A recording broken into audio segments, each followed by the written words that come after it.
পুরো সপ্তাহ শেষে এই শুক্রবার দিনটা আমার কাছে একদম ঈদ ঈদ মনে হয়। তো আজ যেহেতু শুক্রবার ছিল, সকাল সকালই শ্বশুর আব্বা একটা ব্রয়লার মুরগি এনে দিয়েছিল আর আমি সেটা কেটে বেছে একদম প্রস্তুত করে নিয়েছি রান্নার জন্য। আসসালামু আলাইকুম, কেমন আছেন সবাই? আশা করি সবাই ভালো আছেন। আল্লাহর রহমতে আমিও অনেক ভালো আছি। তো সারাদিন পরে এই সন্ধ্যার সময় আমি ভয়েস দিতে বসেছি। আর দেখেন বাহিরে টিপ টিপ বৃষ্টি পড়ছে, আর যেহেতু টিনের ঘর আর এই বৃষ্টির শব্দটা কিন্তু শোনা যায়। তো যাই হোক, ভিডিওতে তো ভয়েস দিতেই হবে। আর এখানে আমি মুরগির মাংস রান্না করার জন্য প্রথমে মশলাটা খুব ভালোভাবে কষিয়ে নিয়েছি, নিয়ে আমি মুরগির মাংসগুলো দিয়ে দিলাম। আর আজকের মুরগিটা একটু ছোটই ছিল, তাই পুরো মাংসটাই রান্না করছি। শুধুমাত্র একটুখানি মাংস, ফ্রেশ মাংস রেখে দিয়েছি, পরে একটু মোমো বানিয়ে খাবো এই জন্য।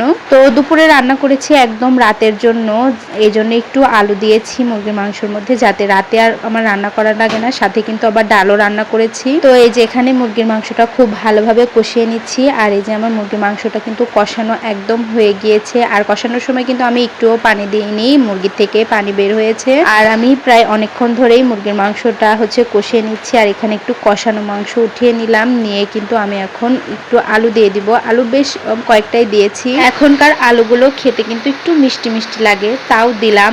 যেহেতু একদম রাতের জন্য রান্না করছি, এজন্য একটু আলু দিলাম। আর আলুটা কিন্তু আমার ছেলে খুব পছন্দ করে।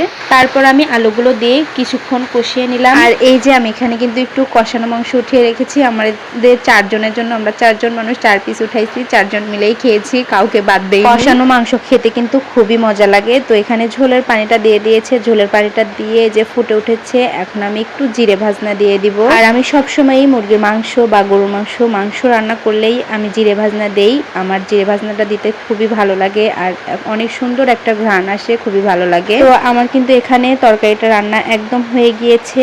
আর এই যে ঝোলটা একটু কমে আসলে আমি তরকারিটা নামিয়ে নিব।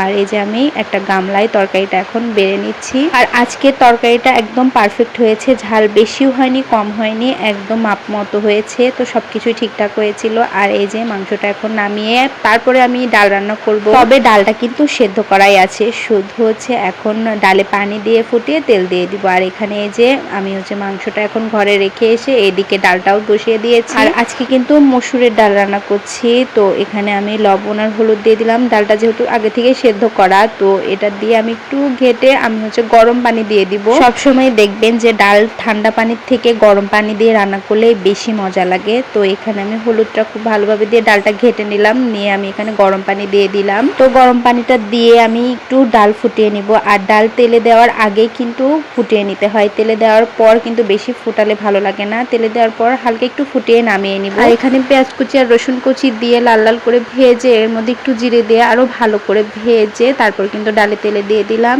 আর ডালটা হয়ে গিয়েছে, ওইদিকে মুরগির মাংস হয়ে গিয়েছে, সাথে আমি ভাতও রান্না করে নিয়েছি রাইস কুকারে। তো আজকের আয়োজনে এতটুকুই ছিল, গরম ভাত, সাথে মুরগির মাংস, আলু দিয়ে ঝোল আর ডাল। তো আজকের ভিডিওটা এই পর্যন্তই। আল্লাহ হাফেজ।